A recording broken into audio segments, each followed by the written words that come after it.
एक बार की बात है। एक बहुत ही गरीब आदमी अपने एक लड़के के साथ एक झोपड़ी में रहता था। वो किसी तरह मेहनत मजदूरी करके अपना गुजारा चलाता था।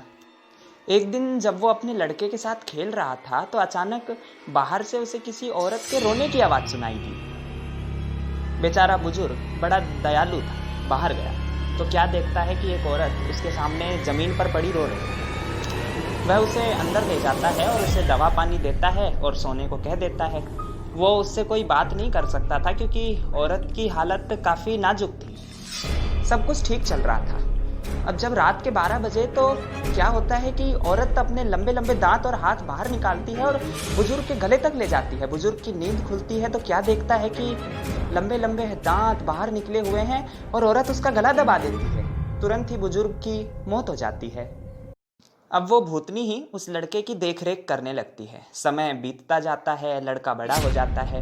फिर एक दिन भूतों की एक सभा बैठती है जिसमें निष्कर्ष निकलता है कि हम यहाँ सब भूत रहते हैं तो ये लड़का क्यों रहता है, चलो हम सब मिलकर इसे खा लेते हैं। लड़का बड़ा हो चुका था इसलिए सब कुछ समझ सकता था। वह उनकी बात सुन लेता है। जब लड़का ये सब सुनता है तो डर के मारे भागने लगता है। अब तो अजीब प्रतियोगिता चल रही थी। लड़का आगे आगे भाग रहा था और भूत पीछे पीछे भाग रहे थे। वो उसे पकड़ने ही वाले थे तभी लड़के को गौशाला दिखाई दी। वो उसमें घुस गया, लेकिन भूत अंदर प्रवेश नहीं कर पाते क्योंकि गाय तो हमारी माता होती है। वो तो हमारा नुकसान कर ही नहीं सकती।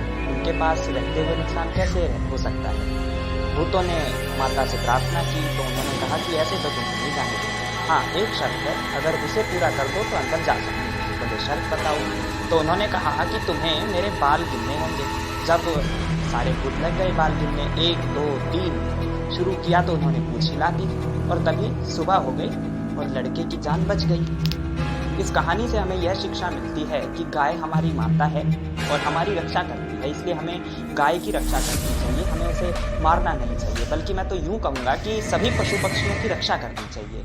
उम्मीद है दोस्तों आज की कहानी आपको पसंद आई होगी। मैं आपको पंकज राणा द्वारा लिखी गई कहानी सुना रहा था। अगर ऐसा है तो चैनल सब्सक्राइब कीजिए, वीडियो को लाइक करते हुए शेयर कर दीजिए। फिर मिलेंगे किसी नई कड़ी के साथ, तब तक हमें दीजिए इजाज़त।